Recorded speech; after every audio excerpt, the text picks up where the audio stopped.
Good evening. I'm Erin Thompson with the Adapting with Autism Network, and we are here for our final night of the 3-day grief workshop that I'm hosting. We are talking about dealing with grief centered around a child's autism diagnosis. So first I want to recap. We have talked about why it's important to learn about grief. It's important because we want to know what to expect so that we can help you get through it. And getting through it can help you give your child their best life. We've talked about what grief is and what the common stages are: denial, anger, bargaining, depression, acceptance. And we also talked a little bit about shock, disbelief, and guilt because they're sometimes associated with grief. Today we will talk about how to grieve. But first, I want to share some really moving excerpts from an article published in the Autism Network International newsletter called Don't Mourn for Us, written by Jim Parsons, who is an autistic adult who self-advocates. This is his perspective on grief that parents experience. Non-autistic people see autism as a tragedy, and parents experience grief, but this grief is over the loss of the normal child the parents had hoped for. Unmet expectations. Some amount of grief is natural as parents adjust to the fact that a relationship they've been looking forward to isn't going to materialize. But this grief over a fantasized normal child needs to be separated from parents' perceptions of the child they do have. An autistic child who needs that support of adult caretakers and who can form very meaningful relationships with those caretakers if given the opportunity. Continuing focus on the child's autism as a source of grief is damaging for both the parents and the child, and it prevents the development of an accepting and authentic relationship between them. Autism is not an appendage. It's not something a person has or a shell that a person is trapped inside. It's a way of being. It's pervasive. It colors every experience, every sensation, perception, thought, emotion, and encounter. Every aspect of existence. It's not possible to separate the autism from the person.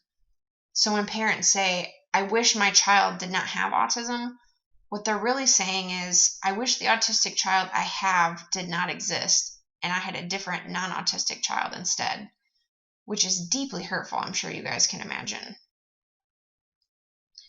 You may think that your child doesn't see you or that you can't reach them, that there's no getting through, but it isn't true. If you use your own understanding of normal children and parenthood, and the child doesn't respond as you would expect, that doesn't mean the child is incapable of relating at all. It only means you're using a shared understanding of signals and meanings that the child does not share with you. It's like you're trying to have an intimate conversation with someone who has no comprehension of your language. It takes more work to communicate with someone whose native language isn't the same as yours. And autistic people are foreigners in any society. You're going to have to give up your assumptions about shared meanings. You're going to have to learn to resort to levels more basic than you've probably thought about before, to translate and to check back to make sure your translations are understood. Let your child teach you a little of their language and guide you a little way into their world. If you push for your expectations of normal, you will find frustration, disappointment, resentment, and maybe even rage or hatred. If you succeed, the outcome will still not be a normal parent-child relationship, but if you approach them respectfully, without preconceptions, and with openness to learning new things, you'll find a world you could never have imagined. Yes, it takes more work, but it can be done. Grief is natural, since autism isn't what most parents expect or look forward to when they anticipate the arrival of a child who will be like them.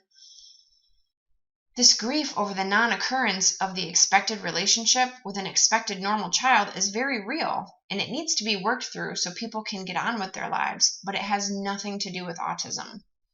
This is the same grief that parents experience when a child is stillborn, or when they have their baby to hold for a short time, only to have it die in infancy.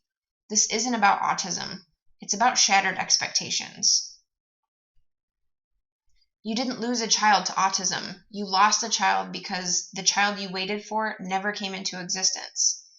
That isn't the fault of the autistic child who does exist, so the grief shouldn't be taken out on surviving children. Grieve if you must for your own lost dreams, but don't mourn for us. We are alive, we are real, and we're here waiting for you. So this is really powerful, and I don't know about you guys, but it gives me a whole different perspective when I think about grief. You definitely need to feel your feelings and work through your grief, but try to separate your sense of grief from being focused on your child and the autism, and instead focus it on those shattered or unmet expectations. I think that will really help you as you move forward. So now to talk about how to work through the grieving process. The first thing is just to face your feelings. Accept that grief can trigger many different and unexpected emotions. Understand that your grieving process will be unique to you. You can try to suppress your grief, but you can't avoid it forever. In order to heal, you have to acknowledge the pain. Trying to avoid feelings of sadness and loss only prolongs the grieving process.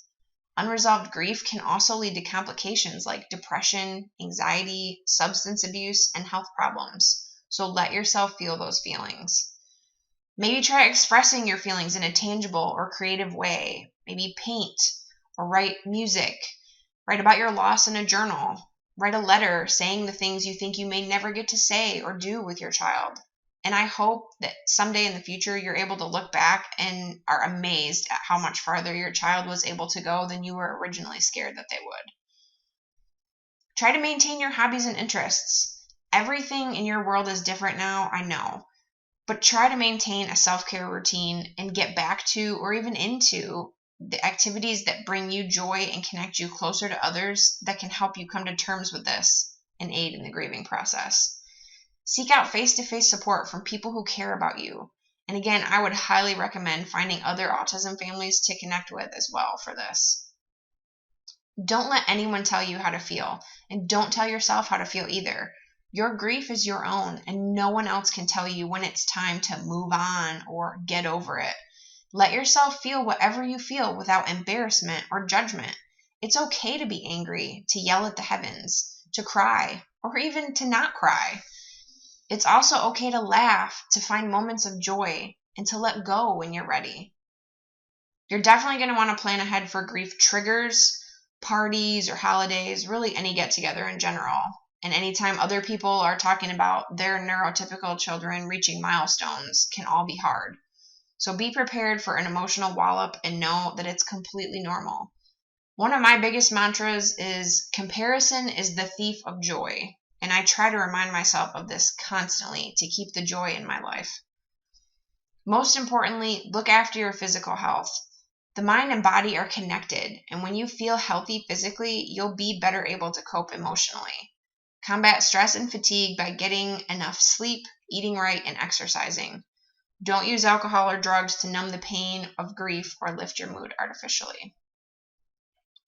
And remember, there is no normal timetable for grieving. Some people start to feel better quickly, others can take years. You may never reach acceptance, and that's okay. You may reach it and then slide into another phase again, and that's okay too. There's no particular order to go through the stages. You may even skip some. Just be patient with yourself. Let yourself feel the feelings and go through at your own pace. Thank you so much for joining me.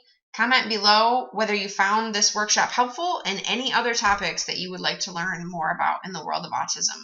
Thanks, everyone.